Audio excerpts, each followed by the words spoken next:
Fala pessoal, professora Juliana Figueiredo aqui com vocês e hoje a gente vai falar sobre tabela periódica. Um assunto, vamos dizer que negligenciado pelas provas do Enem, porque a gente não tem questões propriamente ditas sobre tabela periódica. Aí você vai me perguntar, certo, Figueiredo, então para que é que eu vou estudar a tabela periódica? Gente, a tabela periódica ela é uma ferramenta muito poderosa para o estudante que vai fazer prova, que vai fazer concurso. Através da tabela periódica, a gente vai entender o porquê das ligações, por que elementos gostam de doar elétrons para os outros receberem, porque tem elementos que não têm essa capacidade de formar cátions e ânions, então eles vão compartilhar. Isso vai lhe deixar anos-luz na frente lá das questões de inox, de cálculo de DDP de pilha, das questões de eletrólise, o que é um agente redutor, o que é um agente oxidante. Então, cola em mim.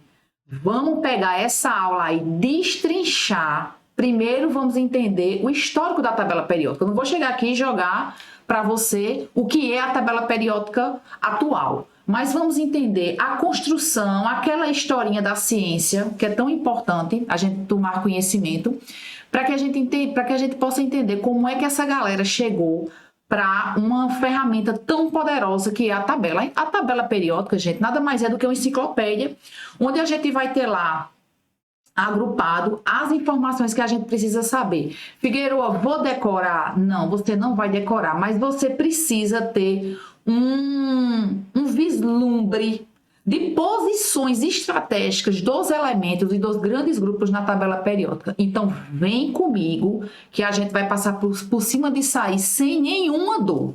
Vamos embora que a gente já enrolou demais. Então, veja, na aula de hoje a gente vai ver só a questão histórica da tabela periódica. Como foi que a tabela periódica foi evoluindo para a tabela periódica que a gente tem atual. Então, mais uma vez, a gente teve a contribuição de diversos cientistas que foram postulando o que achavam, e essas tentativas em vão, eu até coloquei aqui no título para vocês, essas tentativas em vão, chegou ao que é a tabela periódica hoje. Então, vamos entender. Temos essa rapazola aí chamada de Doberein. Então, Doberein, ele quis organizar os elementos em tríades. Então, veja, aí a gente está falando mais ou menos de século XIX. Já era mais ou menos sabido da existência de 63 elementos. Lembre-se que isso é antes da descoberta de números atômicos, daqueles examos, Z maiúsculo, número atômico, número de prótons, descoberto por Moseley. Então, essa galera começou a organizar essas tabelas periódicas só com uma informação: massas atômicas. Então, tentavam organizar o que se era conhecido naquela época. Então, vamos lá. Esse rapaz aí, Doberein, ele começa a organizar esses elementos em tríades. Tríades, você vai se lembrar de 3. Então, ele juntava 3 elementos e o elemento do meio, ele tinha a média aritmética das massas atômicas das extremidades. Então, ele conseguiu perceber uma relação quando ele organizava os elementos dessa forma. Só que isso, gente, rapidamente, isso terminou caindo em desuso. Porque algumas tríades funcionavam. Se pegava 3 elementos e o elemento do meio era exatamente a média aritmética da massa das extremidades. Mas caiu em desuso porque com o tempo não se conseguiu agrupar mais esses elementos em tríades. Então, Doberein deu essa contribuição, mas a contribuição dele se perdeu. Foi uma tentativa em vão. Então, depois a gente tem o parafuso, que é conhecido como parafuso telúrico, que foi idealizado por esse rapaz aí, Champcourtier.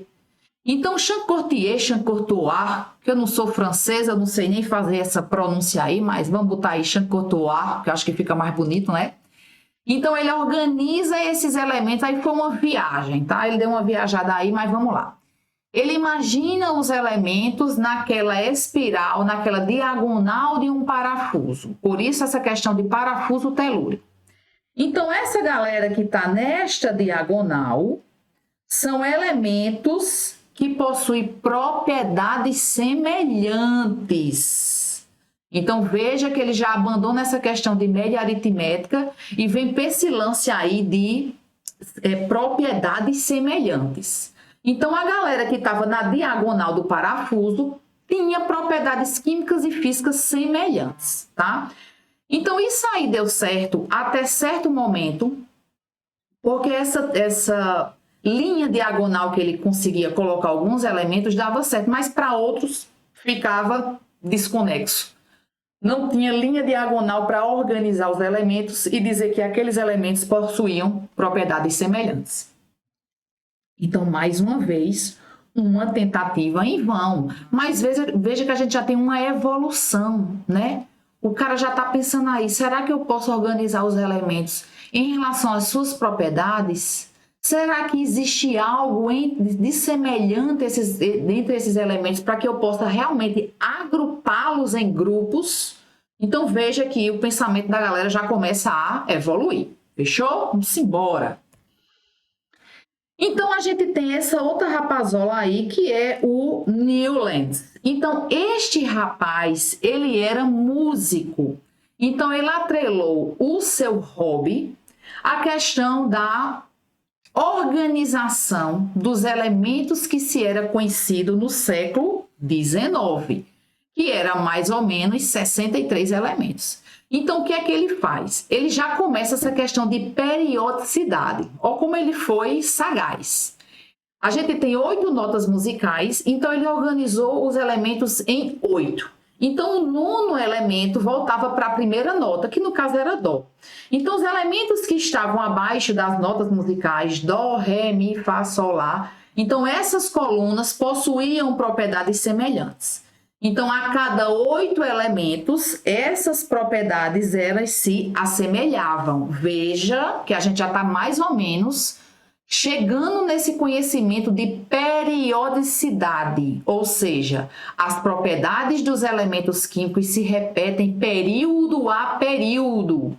O nome periódico, gente, não é um nome em vão. Isso é um nome que faz total relação ao que é a tabela periódica. Tabela, porque tem o formato de tabela, e periódico, porque as propriedades elas se repetem periodicamente, período a período. Então, esse nome aí ele não está em vão. Então, essa construção dessa tabela por Newlands no meados do século XIX, ela funcionou para alguns elementos. Mas depois ele viu que não conseguia deixar exatamente nas colunas, depois de 8 em 8 notas, elementos que possuíam propriedades semelhantes. Então, foi mais uma tentativa em vão, mas em vão e subindo, em vão e em constante construção, até se chegar ao pensamento que a gente tem hoje, tá? Então, vejam que cada um deles foi dando pequenas contribuições, não conseguiram acertar, né? Mas conseguiram organizar essas ideias e ir testando para ver o que funcionava ou o que não funcionava, para realmente fazer um agrupamento mais correto, né, do que se tinha naquela época. Então, a gente chega no pai da tabela periódica, que é o nosso querido russo Mendeleev. Então, Mendeleev, existe até uma historinha, né, que Mendeleev, ele sonhou com a tabela periódica. Gente, não é que ele sonhou com a tabela periódica. Isso aí você, todo mundo passa. A gente, quando fica muito com aquele pensamento, com aquela ideia fixa na cabeça, né, a gente acaba realmente sonhando. Às vezes a gente está lá fazendo uma questão, tentando resolver alguma coisa, e aquilo fica tão internalizado na gente que quando a gente descansa, né, quando a gente desconecta, aí vem aquele boom, aquela ideia. Então, foi isso que aconteceu com Mendeleev. Mendeleev, ele pega os 63 elementos conhecidos na época, ele faz cartas, como se fossem cartas de baralho, e ele tenta encaixar uma lógica naquele baralho, naquelas cartas que ele tinha. Então, ele pensou tanto nisso, ele idealizou tanto isso, que ele terminou sonhando. Então, ele foi um cara também que deu um pontapé inicial aí para organizar esses elementos em ordem crescentes de massas atômicas. Então, ele viu que essas propriedades, elas se repetiam ao longo que essas massas atômicas, elas eram colocadas dispostas crescentemente. Outra coisa, ele começa a organizar de fato a tabela em forma de tabela. Então, ele coloca linhas verticais e linhas horizontais. E ele deixa nas linhas verticais, como é a nossa tabela atual, os elementos que possuem propriedades físicas e químicas semelhantes. Então, ele lança a ideia de quê? De família, de grupo. Então, ele coloca aqueles elementos em colunas, porque são elementos que possuem características semelhantes. Ele também vê a periodicidade dos elementos. Então, os elementos que estão colocados abaixo da mesma coluna é porque as propriedades se repetem, são semelhantes. Então, Mendeleev ele tem várias sacadas e a contribuição mais primordial que Mendeleev faz para nossa tabela é a questão de deixar espaços em branco na tabela quando ele começou a montar. Dê uma olhadinha aí no slide que está aparecendo aí na tela de vocês, ele deixa várias interrogações, ou seja, eram elementos que não tinham sido descobertos na época, mas quando fossem descobertos, eles estariam mais ou menos nesta posição que ele idealizou. Não que ele idealizou, mas ele viu que existia uma concordância. Os elementos que estavam nas mesmas colunas possuíam propriedades semelhantes. Então, essa foi uma sacada genial de Mendeleev. Ele vê que tem elementos não conhecidos na época, mas que com o passar do tempo e da tecnologia iriam descobrir esses elementos e que esses elementos estariam mais ou menos nessa posição, tá? Então, por que a tabela de Mendeleev não é a tabela atual? Porque a tabela de Mendeleev e de todos esses cientistas que a gente já falou na aula de hoje, eles pecam, vamos dizer assim, na questão das massas atômicas. Mas não é nem pecar, Figueiredo, porque naquela época não se conhecia ainda o número atômico que foi idealizado por Moseley. A gente está entre esses modelos atômicos de Dalton e de Thomson. Então, essa galera, eles conseguiam vislumbrar coisas que não eram nem conhecidas na época. Então, a organização da tabela até agora, o que vocês estão visualizando, é em cima de quê? De massas atômicas, porque nem se sabia o que eram os prótons, tá? E mesmo assim, a tabela de Mendeleev ainda se encaixava muito com a tabela atual. Então, obviamente que com o tempo se viu discrepâncias e se viu que essa tabela precisava ser reorganizada. Vamos embora. Então, a gente chega ao modelo atual da tabela periódica por conta do Moseley. Mas por que por conta do Moseley? Moseley estava estudando a descoberta de outros elementos. Ele foi o cara que idealizou números atômicos, exão, número de próton. Então, foi esse cara que desenvolveu todos esses conceitos. Então, ele pega a tabela periódica e organiza não mais em números crescentes de massas atômicas, mas em números crescentes de números atômicos. Não esqueçam que números atômicos é o seu número de prótons. Prótons, cargas positivas. Então, não esqueçam disso. Então, Moseley, ele reorganiza essa tabela periódica e vê essa variação periódica dessas propriedades não mais em função de massas atômicas, mas em função de números atômicos. Porque, infelizmente, a tabela de Mendeleev ela deixou umas lacunas. Por exemplo, argônio, que é um gás nobre, cálcio, que é um metal. Então, a gente tem esses elementos que são isóbaros, ou seja, possuem o mesmo número de massa. Aí a gente tem um gás nobre e a gente tem um metal. Então, como é que esses elementos eles poderiam ser semelhantes, já que eles possuem massas semelhantes? Então, essas lacunas, como algumas outras detectadas na tabela de Mendeleev, mas não é nem culpa do Mendeleev, porque não tinha conhecimento de números atômicos, foi algo consertado posteriormente por Moseley.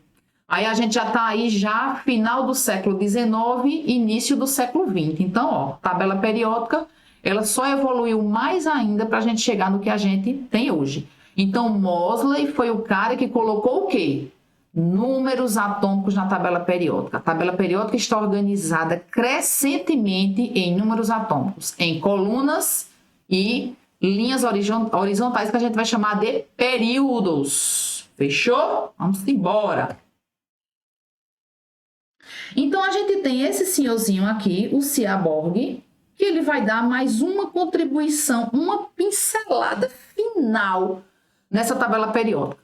Então, Seaborg e todos os seus colegas, os seus compatriarcas aí de seus estudos, da sua equipe, eles descobriram não só um elemento, como vários, tá? E ele descobre o plutônio. Ele estava muito envolvido também com essa questão de elementos radioativos. Então, ele descobre uma série de elementos que ele vai chamar de transurânicos. Então, são elementos que estão após o urânio na tabela periódica. Ou seja, tem o zezão, o número atômico, maior que 92. Então, esses elementos são elementos artificiais, ou seja, eles não são encontrados na natureza. Então, Seaborg e a sua equipe de cientistas, eles estavam muito voltados para a descoberta desses elementos. Inclusive, esse rapazinho ganhou um prêmio Nobel em 1951 pela descoberta do plutônio. Então, ele dá a pincelada final na tabela periódica. Ele reconfigura a tabela periódica, colocando a série dos lantanídeos abaixo dos actinídeos, que é exatamente essa série de elementos transurânicos, ou seja, elementos que têm os números atômicos maior do que 92, elementos totalmente artificiais. Então, dessa forma, gente, a gente chega à tabela periódica atual. Tá? Então, veja que várias pessoas colocaram lá sua mãozinha, deram lá sua pincelada para a gente ter essa ferramenta tão poderosa que é a tabela periódica. Não negligencie o estudo da tabela periódica para a sua aprovação, beleza? Então, gente, se você gostou dessa aula, já sabe aqui quais são os recados, né? Vou pedir a vocês que deixem o joinha, compartilhem, se inscrevam no canal, faça com que a gente possa ficar grande e possa chegar a mais pessoas. E até a próxima!